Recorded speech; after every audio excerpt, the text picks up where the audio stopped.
India के former middle order batsman Mohammad Kaif, ये इनकी बड़ी मज़ेदार स्टोरी है। इनकी स्टोरी ये है कि इन्होंने ना आरसीबी को फाइनल फोर में नहीं रखा हुआ था। इनके नज़दीक आरसीबी मुश्किल ही था कि प्लेऑफ्स के लिए क्वालिफाई करता। इनके नज़दीक प्लेऑफ्स में चौथी टीम चेन्नई थी। अच्छा, आरसीबी के लिए इनके ख्यालात बिल्कुल अलग थे, लेकिन विराट कोहली के लिए इनके ख्यालात बिल्कुल अलग हैं। कैफ ने विराट कोहली को जा मिलाया है एक मोंक के साथ। वो ज्ञानी नहीं होते, वो पहाड़ों में जाकर जो लो लगा लेते हैं ऊपर वाले से। कैफ कहता है विराट कोहली ना उस स्टेज पर चला गया। वो जब बैटिंग कर रहा होता है उसके जहन में सिर्फ और सिर्फ क्रिकेट चल रही होती है, मतलब उसका जहन ना अब सिर्फ और सिर्फ क्रिकेट के ऊपर ट्यून्ड है। बाहर कोई क्या बात कर रहा है, बाहर क्या शोर मच रहा है, क्या क्रिटिसिज्म हो रहा है, क्या बातचीत हो रही है, उसको कुछ सुनाई नहीं दे रहा। वो उस जोन में चला गया। अब उस जोन में आपको पता है, अगर आप जैसे कहते हैं वो उस लेवल पर चले जाएं ज्ञान की, तो बाकी आपको फिर जो आउटसाइड नॉइज़ है वो आपको सुनाई नहीं देता। आपके इर्द गिर्द बम भी फट रहा हो ना, आपको नहीं पता चलता। तो ये वाकई ये तो एक लेवल है। तो उसने कहा कि क्रिकेट में ना ये उस लेवल पर चला गया, बॉलर्स इसका कुछ नहीं बिगाड़ सकते। अब ये भी कैफ ने कहा, उसने कहा जी बॉलर्स अब इसका कुछ नहीं बिगाड़ सकते। बॉलर्स आते हैं, ये उनको डोमिनेट करता है, कहानी ख़त्म हो जाती है। कोई ऐसा बॉलर आईपीएल में तो नहीं नज़र आया कि जिसने इसको तंग किया हो।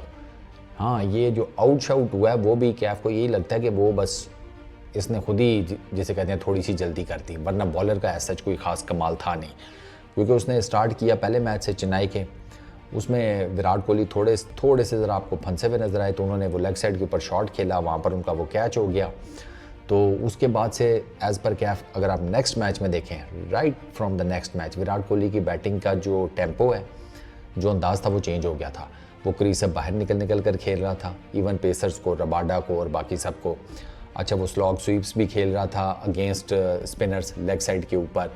वो जिसे कहते हैं अपनी तरफ से डोमिनेटिंग किस्म की शॉट्स मारने पर आ गया। यानी कि एक ही मैच बाद विराट कोहली ने पूरे का पूरा अपना गियर ही शिफ्ट कर दिया। वो जिसे कहते हैं चौथा पांचवां गियर लगा गया।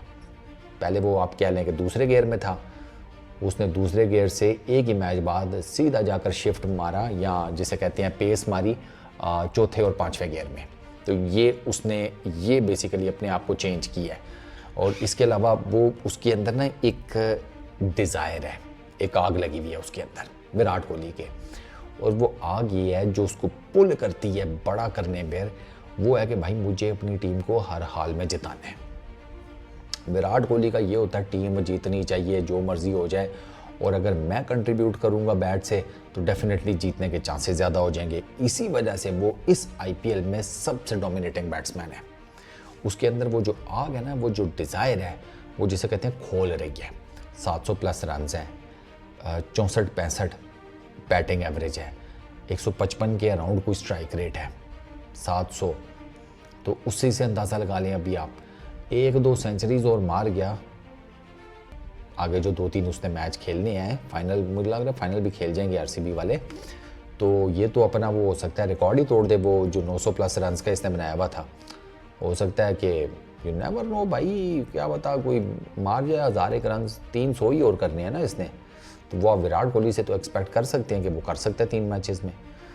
ठीक है, कम चांस होगा चलो, लेकिन 700 रन भी एक सीज़न में करना कोई आसान बात है? कोई नहीं है अभी और इसके करीब।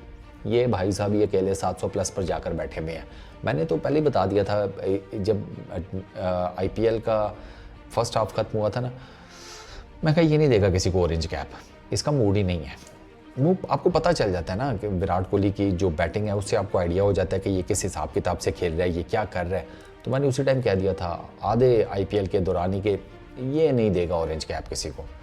पर्पल कैप ऊपर नीचे होती रहेगी, वो आपने देख भी लिया है, वो पर्पल कैप ऊपर नीचे होती रही है। इसका मैंने कहा था, मैं ये तो नहीं देगा भाई।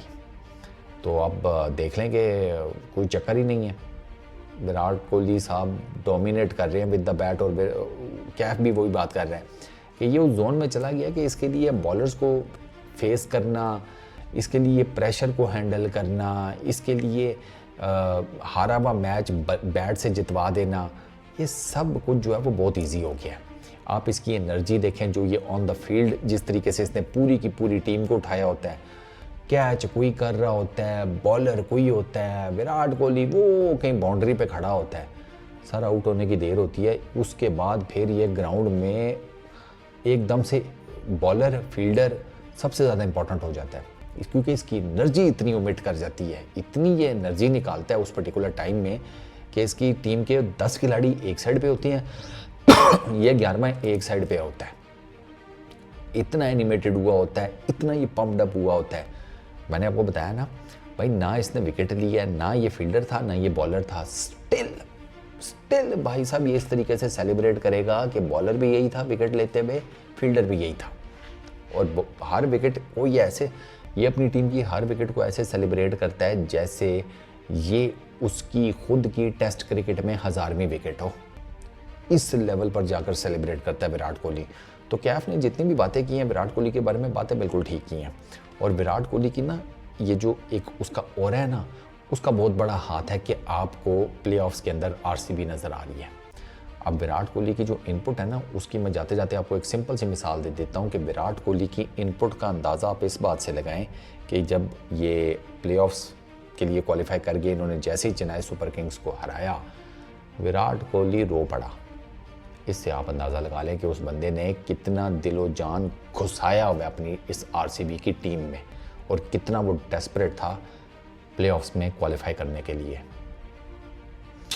जीतना बनता है इनका इस दफ़ा, जीतना बनता है इनका इस दफ़ा। अगर इनकी किस्मत ना ख़राब रही, आरसीबी कप ले जाएगा इस साल, देखते हैं। इस वीडियो में इतनी, अपना बहुत ख्याल रखना। नेक्स्ट वीडियो में मुलाकात होगी। Peace out.